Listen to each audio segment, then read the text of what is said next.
হাইকোর্টের আদেশে ব্যাটারি চালিত রিকশা অবৈধ, কিন্তু বৈদ্যুতিক চার্জ বৈধ।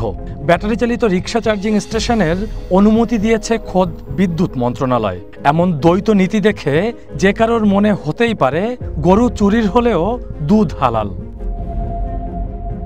তবে এই দ্বন্দ্বের মধ্যেও আছে কারচুপি। রাজধানীতে সরকার অনুমোদিত চার্জিং স্টেশন রয়েছে ৩,৩০০টি, তবে অবৈধ চার্জিং স্টেশনের সংখ্যা ৫ গুণ বেশি। ঢাকা মহানগর পুলিশের হিসেবে ঢাকার ৮ জোনে ব্যাটারি চালিত রিকশার গ্যারেজ ৯৯২টি।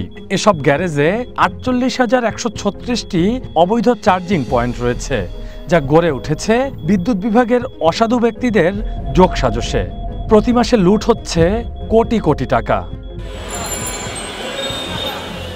বিভিন্ন সংস্থার হিসেবে রাজধানী ঢাকায় ১০ থেকে ১২ লাখ ব্যাটারি চালিত রিকশা চলে।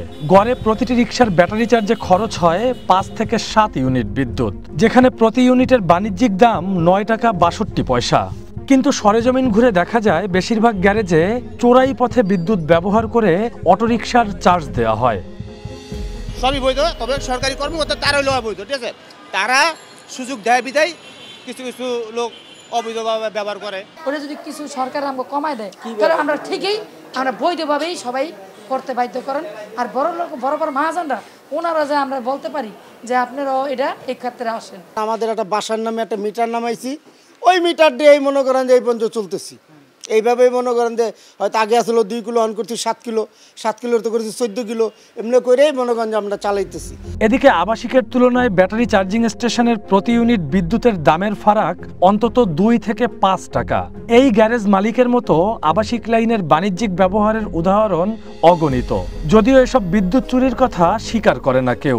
আর যারা এটার অ্যাবাউট করে, যারা আপনার অবৈধ লাইন ব্যবহার করে, এদেরকে আইনের আওতা আনা হোক, এটা একটা। 2 নম্বর, যেগুলো আছে ওইগুলো তো আছে, ফ্যাক্টরি বন্ধ করে না কেন? ফ্যাক্টরি বন্ধ করলে তো আর আপনার এই ইনপুটগুলো আর হচ্ছে না। বৈধতা আমি যে গাড়ি চালাই ওই জায়গায় বৈধতা, কিন্তু বাকি জায়গায় কি আছে কিভাবে সেটা বলতে পারি।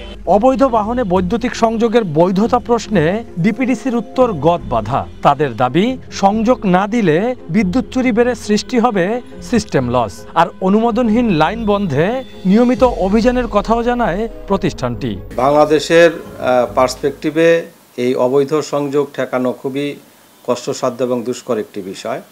অবৈধ সংযোগ আগেও ছিল, এখনও যে নাই তা না। অবৈধ সংযোগের জন্য আমাদের ডিপিডিসির আওতাধীন 36টি এনওসিএস বিভাগ রয়েছে, network operation and customer service. এই 36টি এক্সিএন অফিস অর্থাৎ নির্বাহী প্রকৌশলীর অফিস প্রতিদিনই অবৈধ সংযোগের জন্য ড্রাইভ দিয়ে থাকে।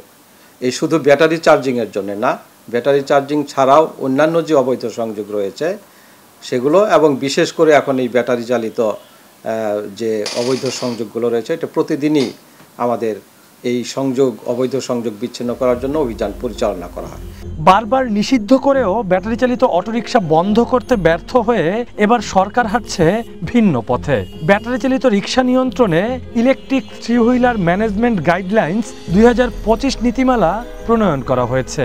এদিকে বুয়েটের নকশায় তৈরি নতুন ব্যাটারি রিকশা চালুর উদ্যোগ নিয়েছে সরকার, কিন্তু জনমনে প্রশ্ন, এমন বিকল্পে কি কমবে বাংলার টেসলার দৌরাত্ম্য?